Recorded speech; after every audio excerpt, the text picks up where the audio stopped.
Business Unscripted with Shae Spitz, and I am here with Dennis Hirschbrunner. All right, good. I got it right. You got it right. Thank you for being here. So, Dennis, I know that you are in a little bit of everything.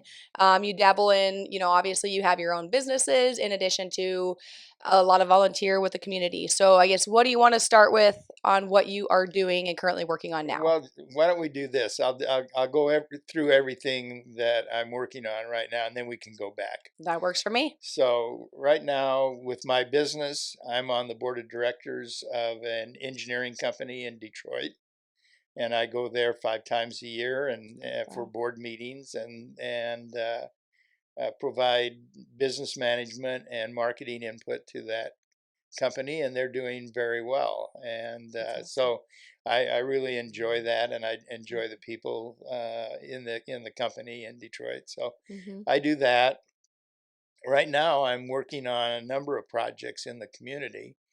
Yesterday, we had a meeting with the Nebraska Department of Transportation over the U.S. Highway 81 South Bridge that is going to be torn down in 2 years and replaced.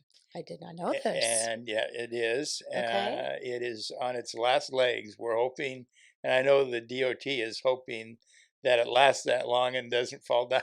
Oh my gosh. Yeah, because it is corroding Really? very rapidly. And so anyway, they're going to replace it. And as part of that, since the Highway 81 bridge is on the National Historic Register, they have to do some historical mitigation to preserve some piece of that bridge for posterity. And so we met yesterday with the city and all interested stakeholders and talked about the various options that we have available to us to be able to preserve the memory of that bridge. So I'm since I'm on the both on the Historical Society board, and I'm vice chair of the Historical Society board, and I'm also on the Chamber Transportation Committee. And as a retired professional engineer, I also have the technical knowledge to be able to talk to them. So that's one of the things I'm working on.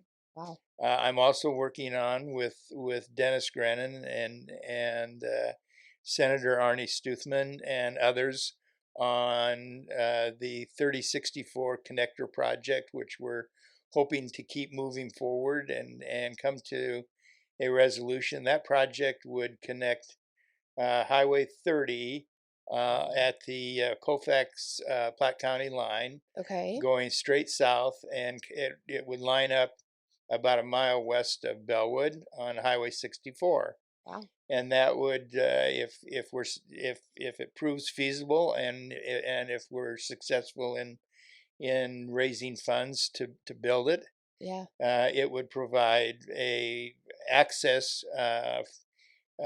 from Columbus on the east side of Columbus. If you remember back to the 2019 flood, Columbus was isolated for over 3 days. You couldn't get in or out. Yep. I flew into Omaha and I couldn't get home. Couldn't get home. Yeah, that's exactly. So this would give us the opportunity to be able to get out of Columbus to the east. And we're confident that we could design a roadway and bridge that would not be compromised by a flood. So, but the biggest thing is it also provides especially the East Industrial Site. It provides access for the workforce, especially the workforce that comes from Butler County, and it also provides a way of getting trucks, especially grain trucks and cattle trucks, in and out of Columbus. And the third feature is to reduce the amount of traffic on 23rd Street, because right now, if we could, the service level on 23rd Street is what they would call a D service. So it's not real good when you get as much traffic as we have on 23rd Street with both vehicle traffic and truck traffic. So it would reduce the traffic on 23rd Street by about 2,000 to 2,400 vehicles a day, and Wow. probably 2 to 400 trucks, and that would be a significant reduction. Yeah. So Yeah. working on that, we're going to do a cost benefit analysis study working with Loop Power District and MPPD. So Wow. that's the next project. So that, and I'm also on the streetscaping committee, and on the they are going to reconstruct Highway 30 with the 23rd Street Mm-hmm. from Yes. McDonald's to Walmart, Yeah. and they're going to do it in 3 phases. And as part of that project, we formed from the Chamber Transportation Committee. Mm-hmm. We formed a streetscaping committee as a subcommittee, and raised over $100,000 Yes. to go with the 500,000 that the city appropriated. So Mm-hmm. we're going to spend $600,000 on streetscaping to make the entrance to Columbus look a lot better than it does Yes, a lot today. more welcoming. I actually just Yeah, interviewed somebody who is part of that committee, and they were talking about there was it like 200 trees I think they plan to trees plant and along there. signage, and Yes, yeah, it's going to be beautiful. it's going to look very, very Not good. so So industrial. I mean, obviously that's what Columbus is pretty known for, and that's why right, our population is growing rapidly. right, But when people are entering into Columbus, especially from the east, all you see is yeah, industry, industry, industry. Well, if you right. can make that a lot more appealing, We it'll be want a lot people more. to move here and Yes, stay here and go to work yes, here. So that's, yeah. yes, absolutely. So working on that. Then I'm also I'm one of the owners, one of the minority owners of the Ramada, Mm-hmm. and that takes some time. We hired a management company out of Sioux Falls, Oh, Regency, nice. and we've been working with them now for about a year, Okay. and we're making really good progress. And Yeah. the it the COVID was such a detriment to. We were really doing very well, and that really set us back. And so Mm-hmm. um, the Ramada is really the only true full service hotel in the area. So Mm-hmm. we do conferences, conventions, business meetings, weddings, Mm-hmm. and that really took a toll on all those. Yeah. A lot of the organizations just didn't feel like they could meet. So yeah. So anyway, that is all coming back, and we're excited about the future for the Ramada, Mm-hmm. and we just continue to work every day to get better Yeah. and get more business. So, Yeah. and then Yeah. the other ownership, I'm also one of the owners of Columbus Bank and Trust Oh, okay. Company, and I'm on Okay. the board of directors of the bank, and we're doing very well. The bank is doing wonderfully, and we're growing, and we're hiring. We I have think hired. somebody from there just asked me if I wanted to be part of a board, part of the board. Josh Johnson, does that sound familiar? Yes. Okay, so yeah, he had reached out to me and asked me if I wanted to be help with something. I don't remember what it was, but Yeah. I'd have to go back and look at my emails. Yeah. So Josh, I helped recruit Josh to the okay, bank, yeah. and we have a lot of plans for Josh. He's And gonna Rory Bowen, I met and him and I've met Rory with is him. Yes. right. We're the bank when we bought it. The was a pretty mature bank, Mm-hmm. and not a lot of new people, Yeah. and now everyone's getting to the age of looking at Mm-hmm. retiring, and so Mm-hmm. we're in a transition mode now Yeah. of bringing new young people in to lead the bank into Yeah. the future. So Yeah.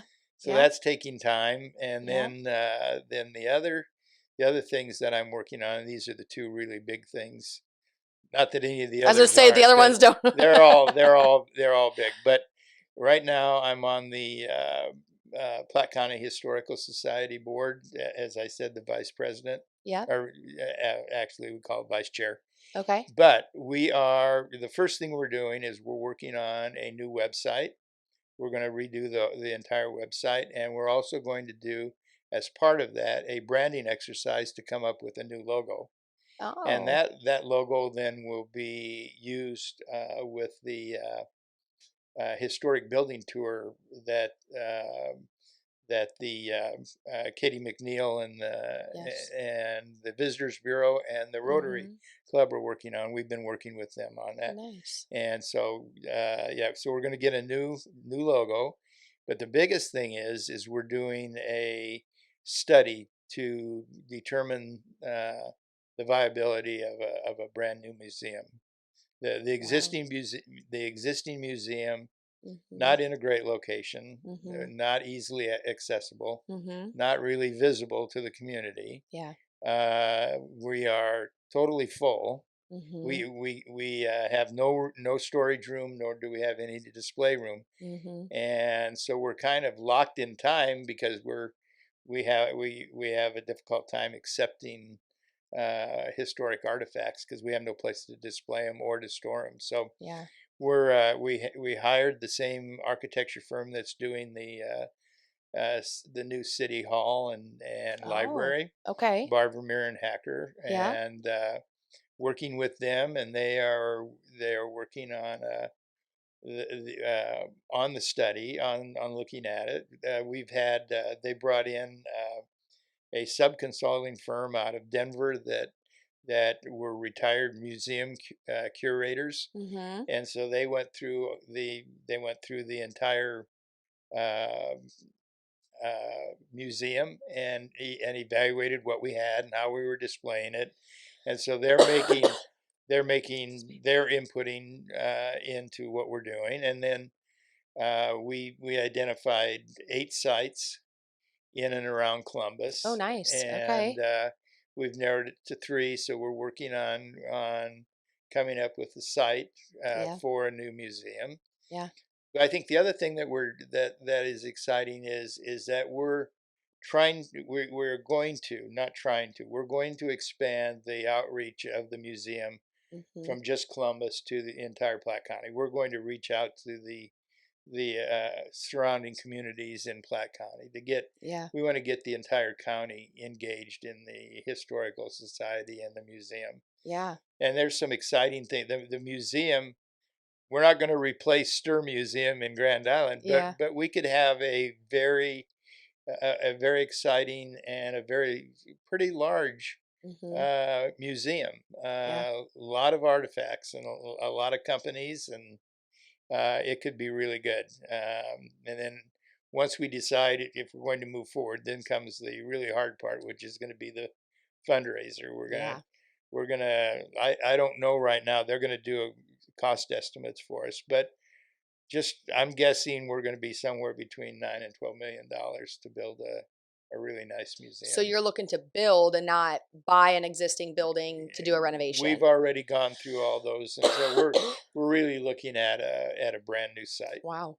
Wow. Okay. So you said 9 to 12 million to build I'm a. guessing. That's a Okay. guess. Okay. Now we can do it in phases, so we Mhm. didn't, but I think our biggest challenge will be the fundraising because there's so Yeah. many other projects in Columbus, Yeah. and everybody is fundraising, and at some point you get donor fatigue because Yeah. a lot of the donations come from the same entities and the same people, Mhm. and That's what I was going to ask you is how is the historical museum funded ultimately? Is well, it like grants? right now we have we get a nice stipend from the county, from Platte County, Okay. and we just received our yearly $35,000 from the county. That Okay. helps, and then Yeah. we're funded by memorials Okay. and just and then memberships. Mhm. We're at about 480 members. Oh, really? We'd like Okay. to. We have that's one of the other things we have going on is the membership committee is tasked with doubling the number of members we have, So what's and the benefit of being a member?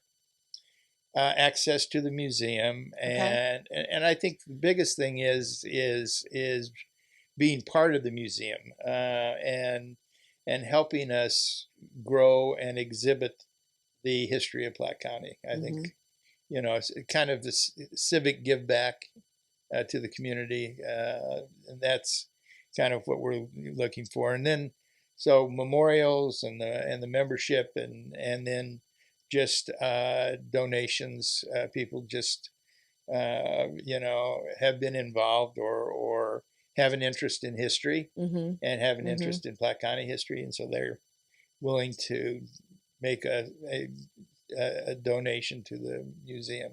So those who are listening, if they want to basically donate or be a member of the museum, what would they need to do, or how much is it? They can contact Sherry Schrader. She's our executive director, and she is at the museum every day from 9 to about 1 o'clock. Okay.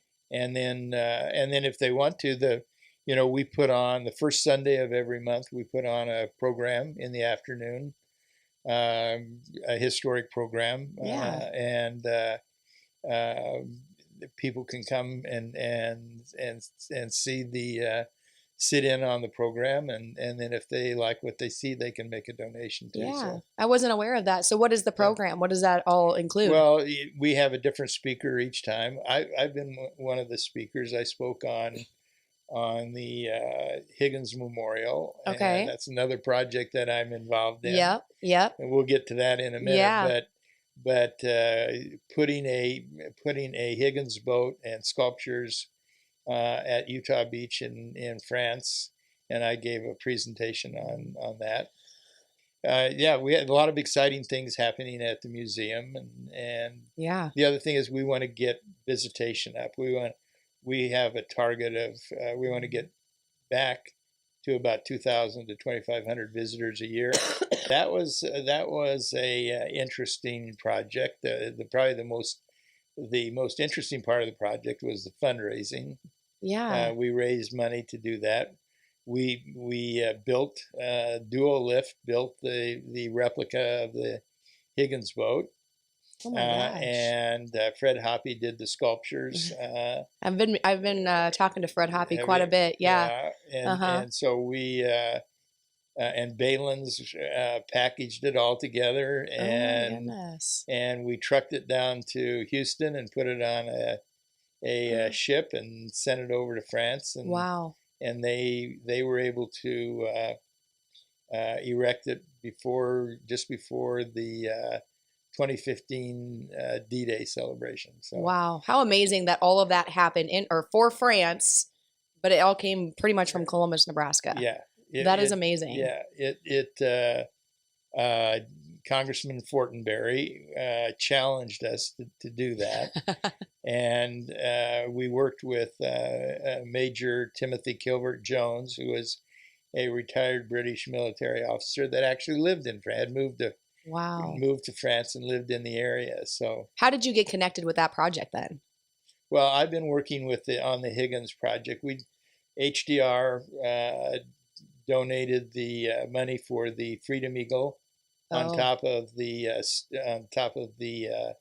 Trade Center steel, on the World Trade Center steel. Wow. I was able to, working with our office in White Plains and in Manhattan.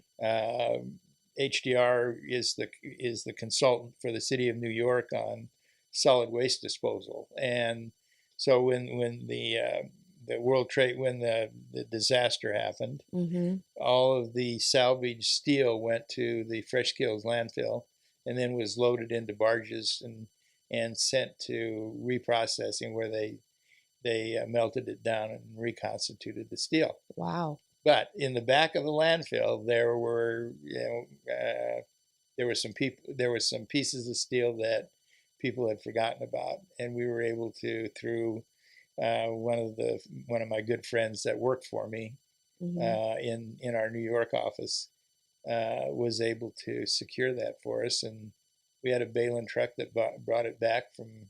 A Balin truck was on the East Coast, and they stopped, and we were able to redirect them to pick it up, and brought it, and Jim Helbush and Duo Lift and welded it together. So, oh my gosh, that is pretty amazing. And that what did they weld together? Where is that piece now? It's holding up the Freedom Eagle down Oh, it is. Oh, yeah, that's the piece. it's Okay. part of the overall. We call it Oh my now, gosh. it's the Higgins Memorial, but Yep. it's also the Freedom Park. It's called Freedom Park. Yep. Yep. So you've got multiple phases. Yeah. The original phase was the Higgins boat Yeah. with the sculptures, and then after that was the Freedom Eagle, and then the last one was the sculptures for the service members from the Iraq wars. Yeah. Wow. So that it's pretty neat to know all the history for that because most people don't realize all of the bits and pieces and what that truly means down there here Right. in Columbus, Nebraska. But Yeah, when you know about it, you can appreciate it a lot more. we're probably I've lost count. I got to do that again, but I think we're over 5,000 bricks now that in support Oh of my that. Yeah, there's gosh. 5,000 bricks on the wall Wow. down there. So yeah, Wow. it's really it's going very well. We came into possession through a donation from the Brandel family up by Humphrey. Yep. They Yep. donated Vic Brandel, who is still alive. He's in his 90s. Mm-hmm. He was a Higgins boat driver in World Really? War II. Oh my And gosh. when he got out of the service, the military had all these boats, and so all this surplus, and so they took the engines out of the boats because they had no use for the boats, and they were all made out of plywood anyway. But they sold off the engines, and so Vic bought one of the Higgins boat engines. Oh my God. And used it for his irrigation. No Ran one of his way. up there, and so they donated the engine to us a year and a half ago. So where is that at then? It's down at Doug Brunkhorst. We're getting ready to we've stripped off all of the pieces and parts that they put on for irrigation. We got all that. Yep. And Yep. and now we're going to sandblast it, paint it, gosh. and then it's going down to the Higgins Memorial as well. That'll be cool. Yeah. That is really neat. Yeah. That is awesome. So that's going on. Yeah. I'm just juggling a lot of different balls, and then the last and the one that is really mine is the Antique Fire Truck Museum down on 13th Street and 23rd Avenue. So you like history, you like antiques, museums, all of that. Yeah. Right, I do.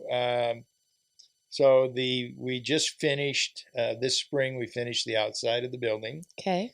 And so the outside is all done. We were fortunate enough to get a grant from the Visitors Bureau, and we painted the building. We sandblasted and painted the building and changed out all the windows and yes, it looks beautiful. And, now that you say that, I know what building you're talking about because I didn't know what was all going on there, but it looks fantastic. Is it red? You. Yes. Okay. Yes, it was absolutely beautiful. It just you can't really miss it. No, you can't miss it. No, and I noticed it. I'm like, oh wow, somebody's really doing some work to that building, and it looks fantastic. So, what is the plan with that then? Well, inside the building, we have 9 fire trucks, antique fire trucks. Dang. And a 35 Chevy automobile that we made into the fire chief's car. Oh my gosh! It was the Shriners clown car. Okay. And then when the clown group broke up, Bill Simpson owned the clown car, and when he passed away, his son inherited it, and it was sitting in a garage, and his son Bill and I used to bowl together way back, more years back than I care to. But anyway, he said nobody's using it; it's just sitting there. It still runs. Wow! So we bought it, and so we have, and then Dan Casey, when he was still in business, we took it over there, and he painted it. Wow. For the fire chief's car. So that's cool. And then we have 9 fire trucks right now. We're waiting for our 10th truck is coming from Shelby. Okay. So what we have, I have 4 trucks. two of the retired Columbus trucks that they put out for auction. And then I purchased 2 trucks, one from a used car dealer in Fort Worth, Texas. And I purchased one from a gentleman, well, actually from his family, because he passed away, but he was a collector back in Virginia, and he had 19 trucks, and he put the family put one of the trucks on Facebook, and I saw it and fell in love with it. So then, is this going to be something that people can go in and tour? We have a second grant. Okay. From the Visitors Bureau to do the inside now. Yep. And we have to do. We have to build a new public restroom in there. We have to redo the lighting, because the lighting's set up for automotive shop work, not for display. We have to. There's a number of other things that we have to do on the inside. That's awesome. Ready. Well, that is awesome. So we're not. This is really important. It is open for tours on a request basis. Okay. It's not open to the general public yet, but you can call me, and I'll give you a private tour. That's awesome. Okay. And then the intent is hopefully by early fall we will be in a position to open, on a regular basis. But there's a lot of moving parts yet that have to be worked out. And one of the things, we're talking to the volunteers from the Columbus Fire Department, and so we're talking to them about their involvement. I'm hoping we can get them involved in this project as well. That would be great. My grandfather was one of the founders of the fire department, of the volunteer fire department. Wow. My dad was a chief instructor in the 60s, and my brother was fire chief in the late 70s, early 80s. So we have a 3-generation history in the Columbus Fire Department. That's amazing. That is amazing. So, well, I guess, so obviously with everything that you have going on, there's a lot that you do. I don't know how you keep it all straight. But one thing that I like to ask everybody towards the end of the conversation is, what is one piece of advice that has helped you in your professional career? I think probably the thing that's helped me the most is I'm a big believer and a big subscriber to the 7 Habits of Highly Successful People. And being proactive is one of my favorites. Being proactive, I agree. And taking action. Yeah, being proactive and taking action are probably the 2 biggest things. First things first, and exactly. That's awesome. Well, honestly, Dennis, I appreciate you coming in, because clearly you have a lot going on, very busy man. So I really appreciate you taking the time to come on in. So if anybody has any questions, or if they want to tour the downtown fire station, how do they get a hold of you? They can just call me on my cell phone. Okay. 402-639-1720. Okay, and if anybody wants to make a donation to the Higgins or the museum, how do they go about doing that, or becoming a member? How can they do that? Just contact me. Contact you? Okay. Awesome. Yeah. And then, we're excited to see a new museum here in town. I think that would be a great addition to Columbus, amongst everything else that Columbus has going on. So we appreciate everything you do for our community. Thank you. Thank you.